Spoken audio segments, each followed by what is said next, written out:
Composed, clinical, commanding. Luca Toni is one of the most prolific strikers Italy has ever produced. He's one of only 8 Italians to score more than 300 goals.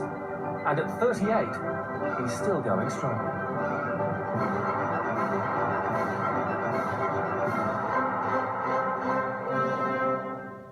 Now in his 3rd season with Hellas Verona, this ageless assassin is enjoying a renaissance in the Italian top flight. So far, my time at Verona has definitely been positive. I was supposed to retire a few years ago, but when I came to Verona, I felt rejuvenated. I was inspired by the enthusiasm of this city and the fans, as well as the president's desire to do well in the top flight, and I've managed to do well here. A veteran of the game, Toni has been top scorer in Italy's Serie A, Serie B, the Bundesliga and the UEFA Cup. And last season, he made history again.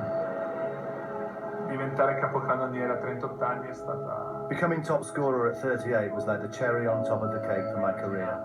I never imagined that I would have been able to achieve so much again. But after my 1st season at Verona, when I came so close to winning it, and then my 2nd season, when I saw I was close again, I started to believe that I could do it.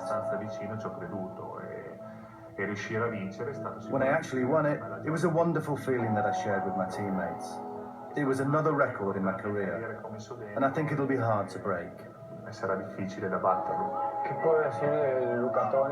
What can I say about Luca Toni?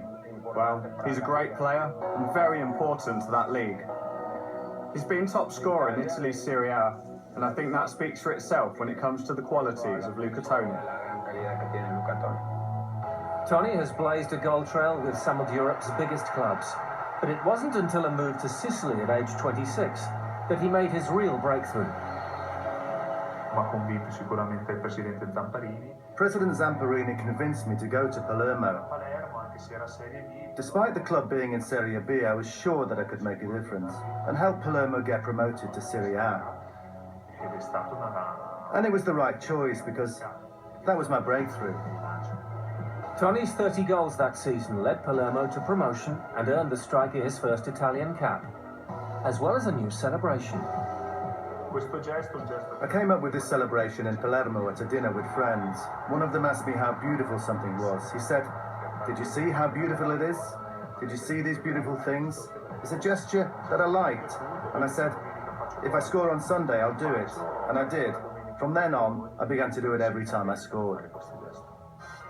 That celebration would become a familiar sight. A prolific first season with Fiorentina, climaxed in Germany in 2006, and Italy's date with destiny.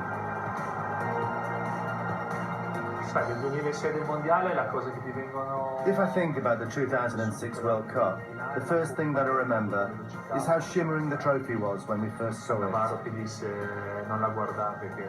I remember Cannavaro saying, "Don't look at it.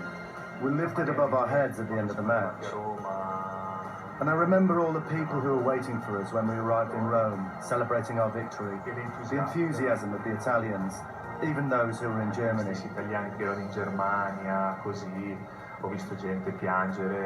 I saw people crying, people saying, "You only get this emotion once in a lifetime. It's amazing when you touch other people like that. You're living the experience firsthand, so you know how it feels. But when you see people crying and thanking you, it means you've done something extraordinary." A history man with Italy, and Luca Toni is still hitting the heights today. So what of the future in fair Verona? I've been saying that I'll retire for 3 or 4 years, but right now my focus is keeping Verona up. Then who knows? I always make my decisions with my family, so we'll see what happens at the end of the season. I know that sooner or later I'll have to quit, and when I do, I'll see what the options are, and I'll decide what to do. I won't leave football though, because it's what I know best, and I can use my experience to help others. I'd like to work with kids, helping clubs develop, and also promote a positive message around the game, especially helping young players, who I think are losing a lot of important values in football.